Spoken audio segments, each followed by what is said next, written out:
देखिए यहाँ पे हमारे पास जो न्यूज़ है वो एचएसबीसी इंडिया को लेकर के है। एचएसबीसी इंडिया एचएसबीसी ग्रुप का एक सब्सिडरी है। भारत में ये एक फॉरेन बैंक के तौर पे काम करता है। तो एचएसबीसी इंडिया ने ई बैंक गारंटी सर्विस को लॉन्च किया है अपने एमएसएमई और कॉर्पोरेट क्लाइंट के लिए। इससे क्या होगा?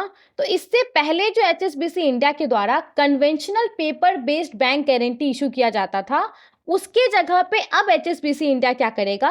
इलेक्ट्रॉनिकली ई बैंक गारंटी इशू करेगा। इस न्यूज़ को समझने से पहले आपको ये पता होना चाहिए कि बैंक गारंटी क्या होता है, तभी आपको ये वाला न्यूज़ समझ में आएगा। देखिए, बैंक गारंटी क्या है? आपने सुना होगा इस टर्म के बारे में। बैंक गारंटी क्या होता है?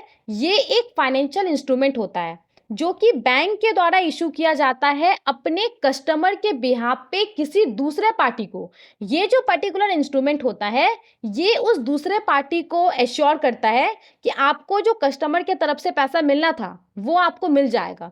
और अगर आपको कस्टमर के तरफ से जो पैसा मिलना था नहीं मिलेगा, तो फिर हम आपको पैसा देंगे। जो बैंक रहता है, जिसने बैंक गारंटी इशू किया रहता है, वो बोलता है कि हम आपको पैसा देंगे।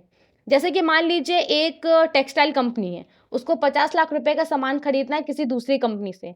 तो उसने उस दूसरी कंपनी को कहा कि मुझे 50 लाख रुपए का सामान खरीदना है। अब इस दूसरी कंपनी ने क्या कहा? उसने बोला कि हमें एक बैंक गारंटी चाहिए, ताकि ऐसा ना हो कि हमने आपको 50 लाख रुपए का सामान दे दिया और सामान डिलीवर होने के बाद आपने बोला कि आपने पैसा नहीं दिया। तो इसीलिए वो जो दूसरा कंपनी है, वो टेक्सटाइल कंपनी को बोलता है कि हमें एक बैंक गारंटी चाहिए। अब वो टेक्सटाइल कंपनी अपने बैंक के पास जाता है, वो अपने बैंक से रिक्वेस्ट करता है बैंक गारंटी के लिए। उसका जो बैंक रहता है, कोई भी बैंक हो सकता है, उसका जो बैंक रहता है, वो बैंक गारंटी तैयार करता है और वो फिर ये बैंक गारंटी किसको दे देता है? जो वो दूसरा कंपनी है उसको दे देता है। तो इस पूरे एग्जाम्पल में अब अगर टेक्सटाइल कंपनी ने दूसरा वाला कंपनी को 50 लाख रुपए नहीं दिया, तो जो बैंक है वो उस दूसरा कंपनी को 50 लाख रुपए देगा। समझ में आ गया बैंक गारंटी? अब देखिए, जो ट्रेडिशनल बैंक गारंटी होता है, जो पेपर बेस्ड बैंक गारंटी होता है, उसी का डिजिटल या इलेक्ट्रॉनिक वर्जन क्या कहलाता है? ई बैंक गारंटी कहलाता है। क्लियर हो गया? अब आपको ये वाला न्यूज़ आसानी से समझ में आ जाएगा।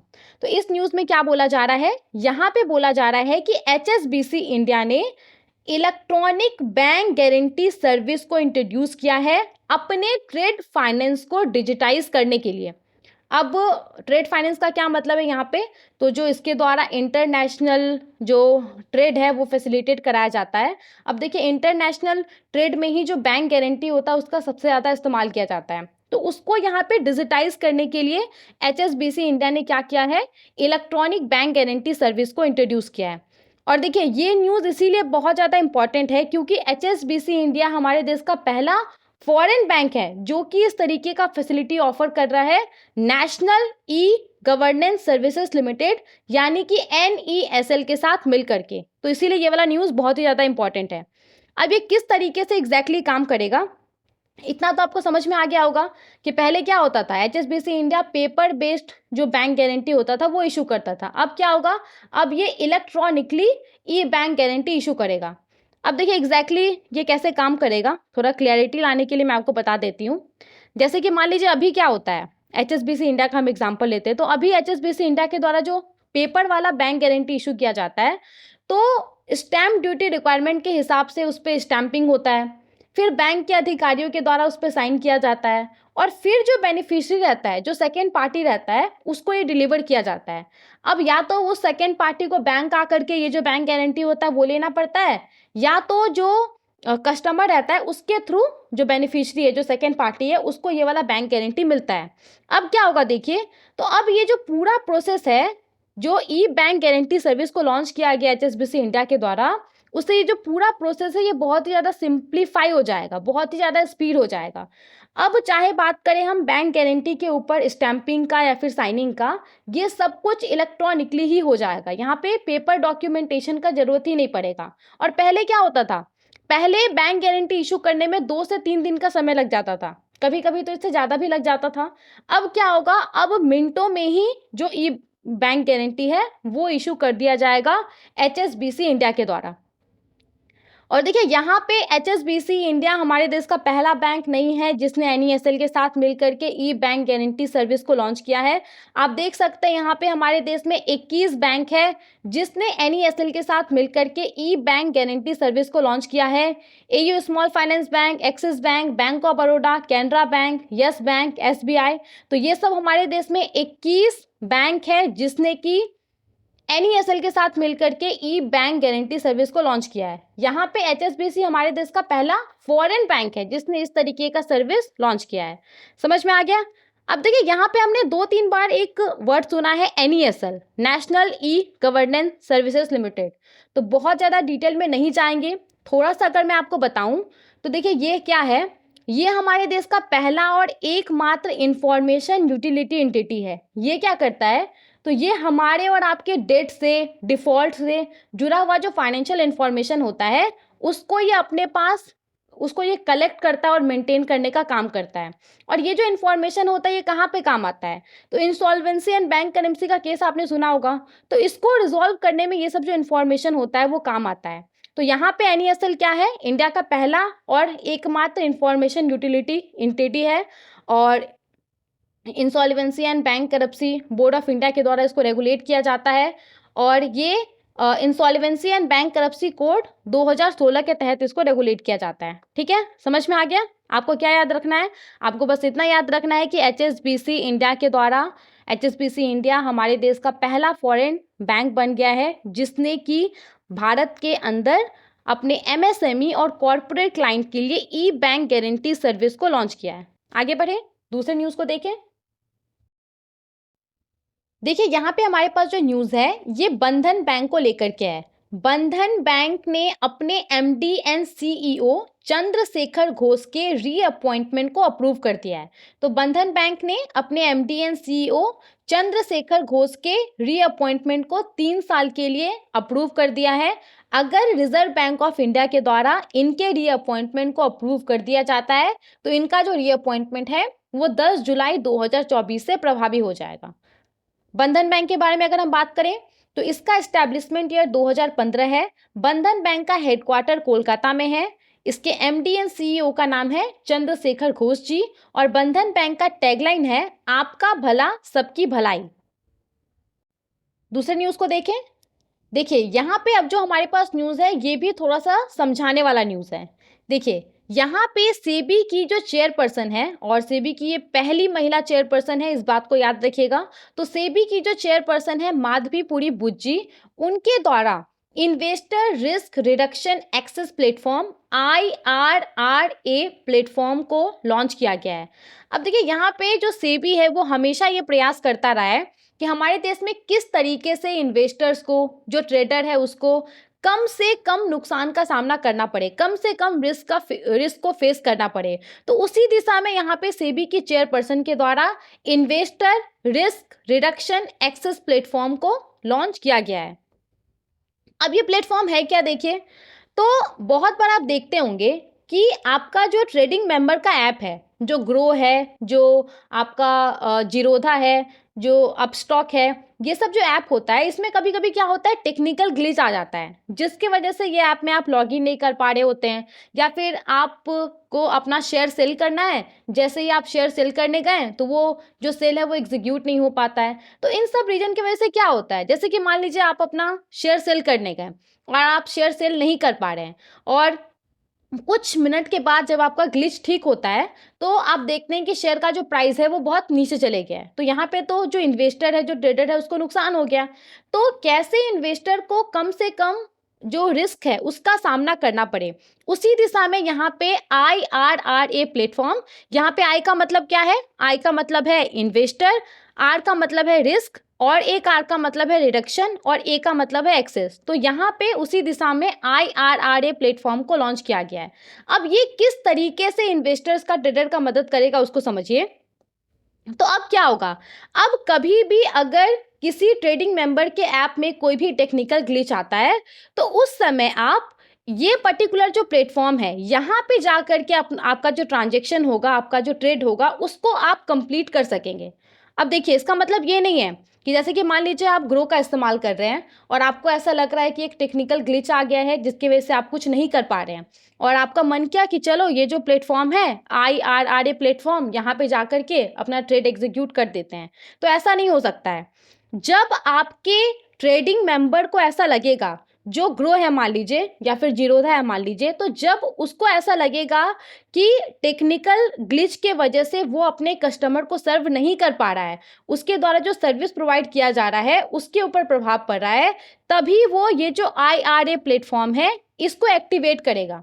और जैसे ही आपके ट्रेडिंग मेंबर के द्वारा IRRA प्लेटफॉर्म को एक्टिवेट किया जाएगा, तो क्या होगा कि ये प्लेटफॉर्म कुछ चीज़ों को चेक करेगा, देखेगा कि वैलिड रीज़न की वजह से इसको एक्टिवेट किया गया है कि नहीं किया गया है, और उसके बाद फिर आपके ट्रेडिंग मेंबर के द्वारा अलग अलग एक्सचेंज में जो भी ट्रेड एग्जीक्यूट कराया गया होगा, तो उन सभी ट्रेड को ये क्या करेगा, डाउनलोड करेगा, और फिर ये इन्वेस्टर को एक SMS भेजेगा या फिर एक ईमेल भेजेगा जिसमें एक लिंक होगा, और इस लिंक के थ्रू जो इन्वेस्टर है वो इस पर्टिकुलर प्लेटफॉर्म IRRA प्लेटफॉर्म तक एक्सेस पा सकेंगे, और एक्सेस पा करके ये अपना इन्वेस्टमेंट का स्टेटस, ऑर्डर का स्टेटस चेक कर सकेंगे, जो स्क्वायरिंग ऑफ के लिए ऑर्डर प्लेस करना होता है वो ये कर सकेंगे। अब ये क्या होता है, तो देखिए स्क्वायरिंग ऑफ आपको इंट्राडे में देखने को मिलता है।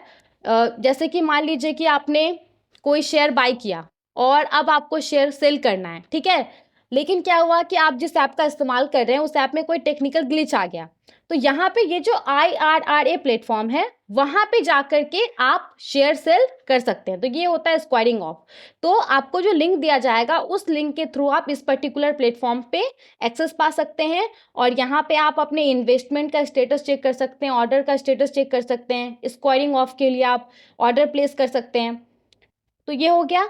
अब देखिए यहाँ पे ये जो पर्टिकुलर प्लेटफॉर्म है ये एल्गो ट्रेडिंग के लिए अवेलेबल नहीं है, जो कंप्यूटर एल्गोरिथम का इस्तेमाल करके ट्रेडिंग किया जाता है उसके लिए अवेलेबल नहीं है, और इंस्टीट्यूशनल क्लाइंट्स के लिए भी ये अवेलेबल नहीं है, जो बड़े बड़े क्लाइंट होते हैं उनके लिए भी अवेलेबल नहीं है।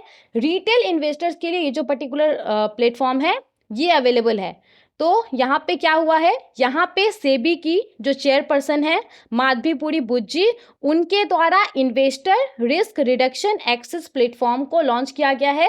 इस प्लेटफॉर्म के थ्रू क्या होगा, जब भी आपका जो ट्रेडिंग मेंबर का ऐप है, ग्रो है, जीरोधा है, जब भी उसमें कोई टेक्निकल ग्लिच आएगा तो आपके ट्रेडिंग मेंबर के द्वारा ये जो प्लेटफॉर्म है इसको एक्टिवेट कर दिया जाएगा, और आप इस प्लेटफॉर्म पे जा करके अपना जो ट्रेड है उसको एग्जीक्यूट कर सकेंगे। समझ में आ गया।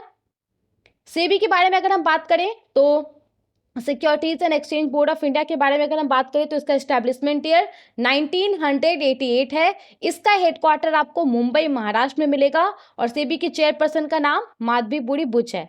देखिए यहाँ पे जो IRRA का फुल फॉर्म है ये आप याद रखिएगा, I for investor, R for risk, R for reduction और A फॉर एक्सेस। तो IRRA का जो पूरा नाम है ये भी आप याद रखिएगा। आगे बढ़े, दूसरे न्यूज़ को देखें।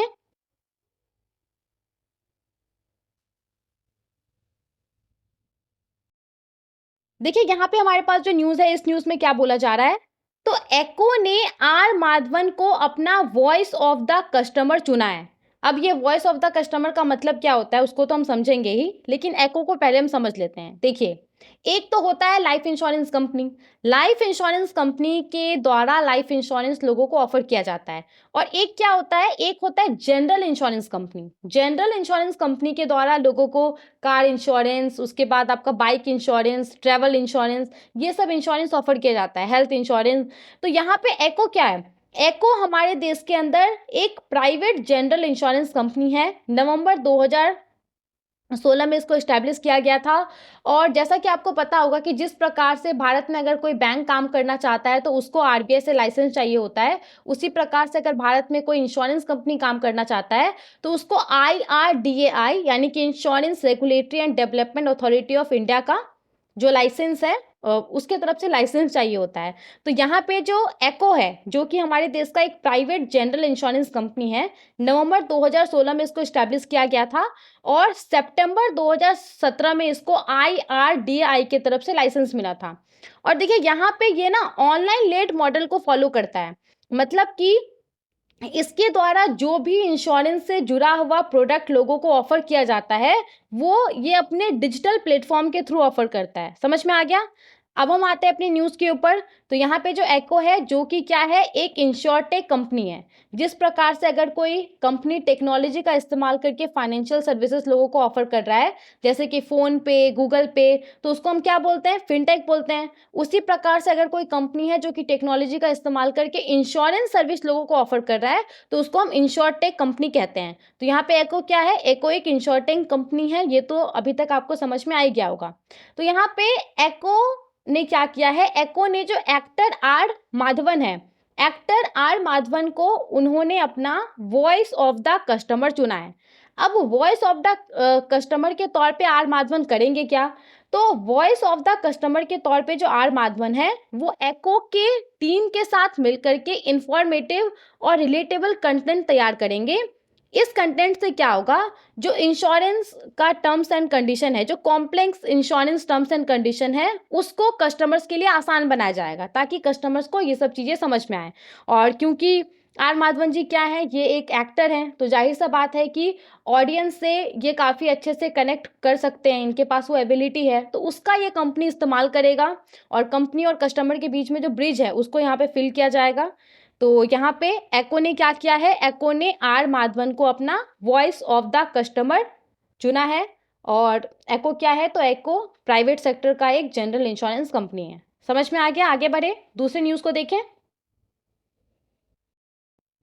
अब देखिए, यहाँ पे हमारे पास जो न्यूज़ है वो कोटक महिंद्रा बैंक को लेकर के है। कोटक महिंद्रा बैंक ने अशोक वासवानी जी को अपना एमडी और सीईओ अपॉइंट किया है। कोटक महिंद्रा बैंक ने अशोक वासवानी जी को अपना एमडी एंड सीईओ अपॉइंट किया है। इनका जो ये अपॉइंटमेंट है वो 3 साल के लिए है। और कब से ये प्रभावी हो जाएगा? तो 1 जनवरी 2024 से ये प्रभावी हो जाएगा। आपको पता होगा कि उदय कोटक, जो कि कोटक महिंद्रा बैंक के एमडी एंड सीईओ थे, उनका जो कार्यकाल था वो 31 दिसंबर 2024 को खत्म होने वाला था। लेकिन इन्होंने अपने पद से उससे पहले ही 1 सितंबर को ही उन्होंने इस्तीफा दे दिया। तो इसके बाद यहाँ पे दीपक गुप्ता जी को कोटक महिंद्रा बैंक का इंटरिम सीईओ के तौर पे अपॉइंट किया गया था।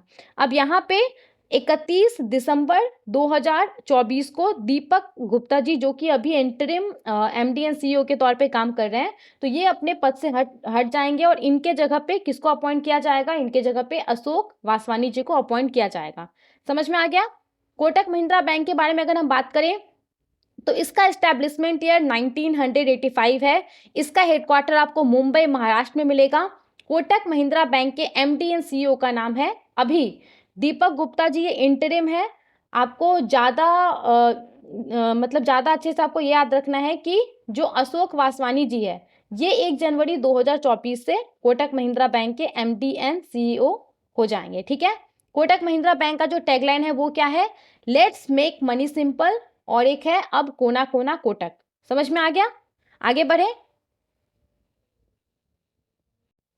देखिए, यहाँ पे फिर से हमारे पास जो न्यूज़ है वो मॉनेटरी पेनल्टी को लेकर के है। रिजर्व बैंक ऑफ इंडिया ने एक्सिस बैंक के ऊपर 90.92 लाख का जो पेनल्टी है वो इम्पोज किया है।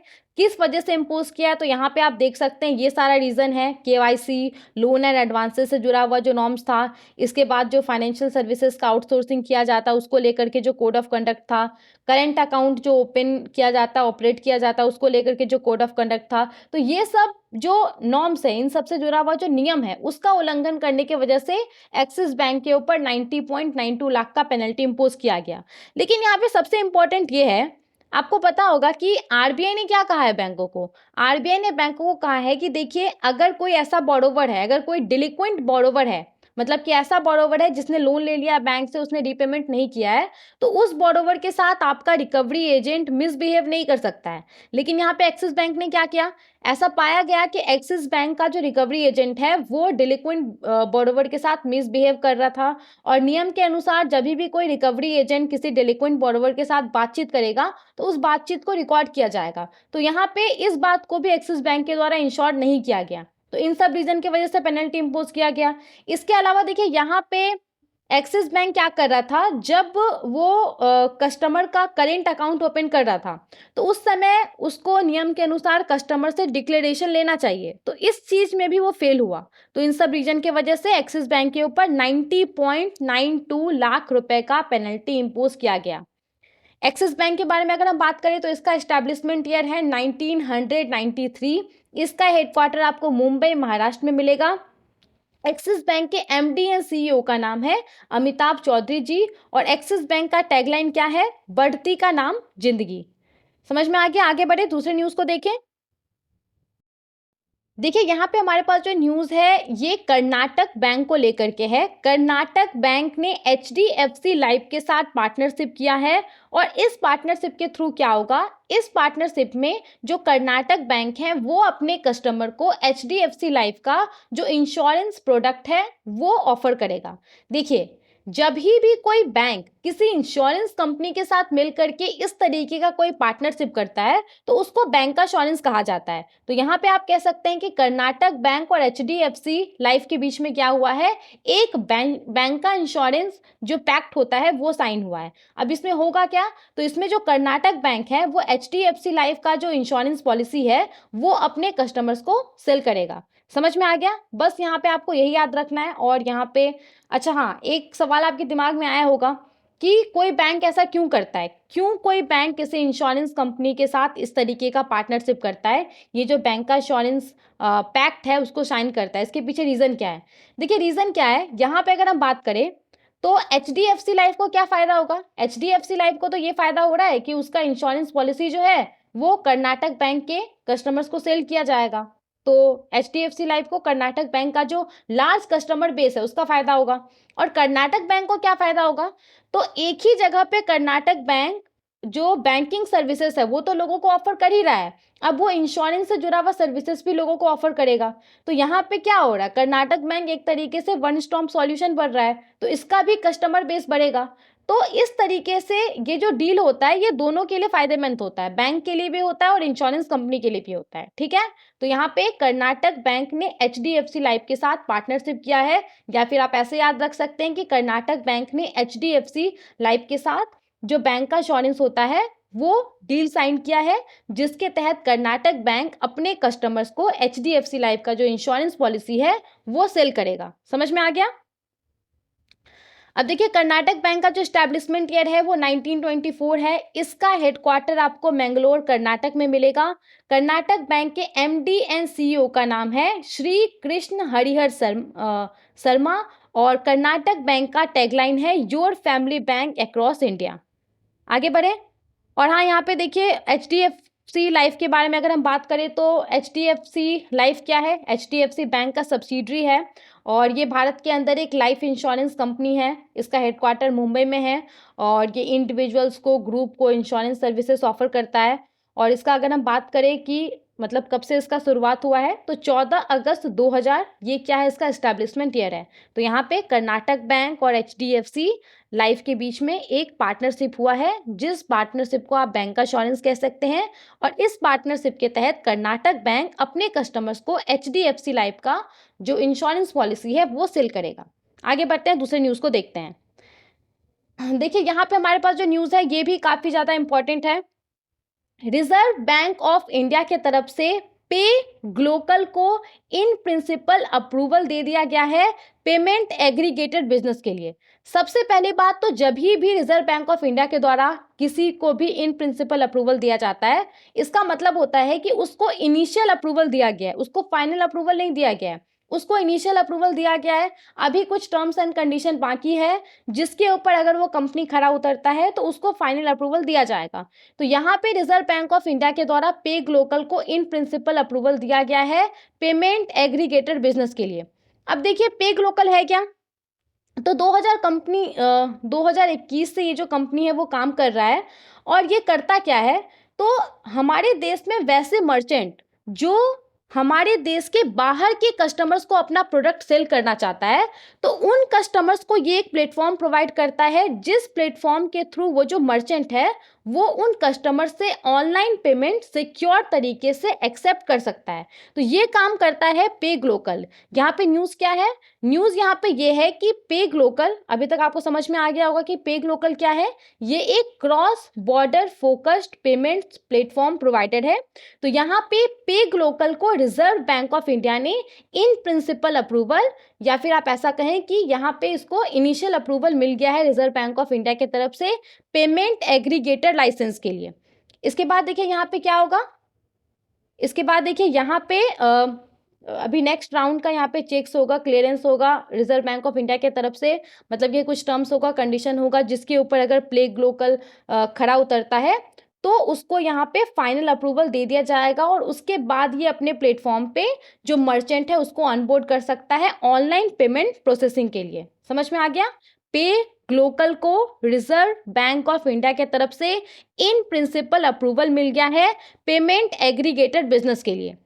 अब यहाँ पे देखिए ये पेमेंट एग्रीगेटर होता क्या है, बहुत ज़्यादा डिटेल में हम नहीं जाएंगे। अगर मैं आपको सिर्फ बेसिक में बताऊं कि पेमेंट एग्रीगेटर होता क्या है, तो पेमेंट एग्रीगेटर एक ऐसा कंपनी होता है जो कि कस्टमर और मर्चेंट के बीच में जो ऑनलाइन पेमेंट होता है उसको फैसिलिटेट कराने का काम करता है। तो ये एक इंटरमीडिएट के तौर पे काम करता है कस्टमर और मर्चेंट के बीच में। कस्टमर और मर्चेंट के बीच में जो ऑनलाइन पेमेंट होता है उसको ये कराने का काम करता है। जैसे कि हाँ, आपने अमेज़न से कुछ खरीदा और आपने अमेज़न को पेमेंट करना चाहा, तो यहाँ पे आपके पास अलग-अलग ऑप्शन आता है ना। क्रेडिट कार्ड के थ्रू आप कर सकते हैं, डेबिट कार्ड के थ्रू आप कर सकते हैं, बैंक ट्रांसफ़र के थ्रू आप कर सकते हैं, ई-वॉलेट के थ्रू आप कर सकते हैं। तो ये सब जो ऑप्शन होता है ये पेमेंट एग्रीगेटर के द्वारा ही प्रोवाइड किया जाता है। तो ये क्या करता है, ये एज़ अ इंटरमीडिएट के तौर पे काम करता है मर्चेंट और कस्टमर के बीच में। अगर भारत में हम कुछ पेमेंट एग्रीगेटर के बारे में बात करें तो Instamojo, cash free, CC Avenue, PayU, MobiKwik, pine lab, इसके बाद आपका बिल डेस्क, पेज ऐप, तो ये सब क्या है, ये सब कुछ पेमेंट एग्रीगेटर का एग्जाम्पल है। समझ में आ गया? आगे बढ़े, दूसरी न्यूज़ को देखें। तो देखिए यहाँ पे हमारे पास जो न्यूज़ है वो एक्सिस बैंक को लेकर के है। एक्सिस बैंक ने IRMA के साथ पार्टनरशिप किया है हमारे देश के अंदर फाइनेंशियल इंक्लूजन और फाइनेंशियल लिटरेसी को बढ़ावा देने के लिए। अब देखिए सबसे पहले तो आपको ये पता होना चाहिए कि ये IRMA है क्या। IRMA का पूरा नाम क्या है? इंस्टीट्यूट ऑफ रूरल मैनेजमेंट आनंद। ये एक ऑटोन्योमस इंस्टीट्यूशन है, यानी कि ये एक इंडिपेंडेंट इंस्टीट्यूशन है, और ये भारत का एक प्रीमियर बिजनेस स्कूल है जो कि कहाँ पे लोकेटेड है? गुजरात के आनंद में लोकेटेड है। अब इसका मुख्य उद्देश्य क्या है? इसका मुख्य उद्देश्य है इंडिविजुअल्स को ट्रेन करना, उसको पढ़ाना, उसको सपोर्ट करना, ताकि ग्रामीण इलाके में जो ऑर्गेनाइजेशन होता है उसको वो अच्छे से मैनेज कर सके। समझ में आ गया IRMA? तो यहाँ पे एक्सिस बैंक ने ये जो IRMA है, इंस्टीट्यूट ऑफ रूरल मैनेजमेंट आनंद, इसके साथ एक मेमोरेंडम ऑफ अंडरस्टैंडिंग को साइन किया है, एक एग्रीमेंट साइन किया है, और इस एग्रीमेंट के तहत IRMA के अंदर एक्सिस बैंक का एक चेयर स्टैब्लिश किया जाएगा। यानी कि IRMA के अंदर एक्सिस बैंक का एक पोजीशन होगा, और इसका उद्देश्य क्या है इस मेमोरेंडम ऑफ अंडरस्टैंडिंग का, जिसके तहत IRMA के अंदर एक्सिस बैंक का एक पोजीशन एस्टैब्लिश किया जाएगा। तो इसका उद्देश्य है, देखिए इसका उद्देश्य है हमारे देश के ज़रूरतों के हिसाब से जो फाइनेंशियल इंक्लूजन स्ट्रेटजीज़ हैं उसको तैयार करना, हमारा जो बैंकिंग सेक्टर का कैपेबिलिटीज़ है फाइनेंशियल इंक्लूजन के क्षेत्र में उसको इन्हेंस करना, वर्कशॉप ऑर्गेनाइज कराना। और यहाँ पे एक्सिस बैंक क्या करेगा? एक्सिस बैंक इस इंस्टीट्यूट के अंदर जो फाइनेंशियल इंक्लूजन से जुड़ा हुआ अलग अलग कोर्स होता है, एजुकेशन कोर्स, उसको भी प्रोवाइड करने का काम करेगा। समझ में आ गया? एक्सिस बैंक ने IRMA के साथ मेमोरेंडम ऑफ अंडरस्टैंडिंग साइन किया है। इस मेमोरेंडम ऑफ अंडरस्टैंडिंग के तहत IRMA के अंदर एक्सिस बैंक का एक चेयर स्टैब्लिश किया जाएगा, उसका एक पोजीशन स्टैब्लिश किया जाएगा। समझ में आ गया? आगे बढ़े। देखिए यहाँ पे हमारे पास जो न्यूज़ है वो इंडसिंड बैंक को लेकर के है। इंडसिंड बैंक ने अपना एक नया क्रेडिट कार्ड लॉन्च किया है जिसका नाम है IndusInd bank platinum RuPay credit card. अब इस क्रेडिट कार्ड का खासियत क्या है? तो इस क्रेडिट कार्ड का खासियत ये है कि इसको आप अपने UPI ऐप में लिंक कर सकते हैं और इसका इस्तेमाल करके आप अलग अलग जगह पे पेमेंट कर सकते हैं। तो यहाँ पे इंडसिंड बैंक ने national payment corporation of India NPCI के साथ मिल करके ये क्रेडिट कार्ड लॉन्च किया है। और देखिए जिस प्रकार से आप कोई भी क्रेडिट कार्ड का इस्तेमाल करके अलग-अलग जगह पे पेमेंट करते हैं ऑनलाइन, ऑफलाइन, तो वो तो आप कर ही सकते हैं। खासियत क्या है इस क्रेडिट कार्ड का? तो इसको आप अपने यूपीआई इनेबल ऐप्स जैसे कि फ़ोन पे, गूगल पे, पेटीएम, इन सब से आप लिंक कर सकते हैं और आप सिंपली अलग-अलग जगह पे पेमेंट कर सकते हैं, ऑनलाइन भी और ऑफलाइन भी। समझ में आ गया? इंडसइंड बैंक के बारे में अगर हम बात करें तो इसका एस्टैब्लिशमेंट ईयर है 1994। इसका हेडक्वार्टर मुंबई महाराष्ट्र में है और इंडसइंड बैंक के एमडी और सीईओ का नाम है सुमंत कठपलिया जी। और इंडसइंड बैंक का जो टैगलाइन है वो है वी केयर दिल से, we make you feel richer. तो यहाँ पे ये आज के इस लेक्चर का हमारा लास्ट न्यूज़ था। आई होप आपको ये लेक्चर इन्फॉर्मेटिव लगा होगा। जितना सारा भी न्यूज़ हमने डिस्कस किया है वो आपको समझ में आ गया होगा। Thank you for watching.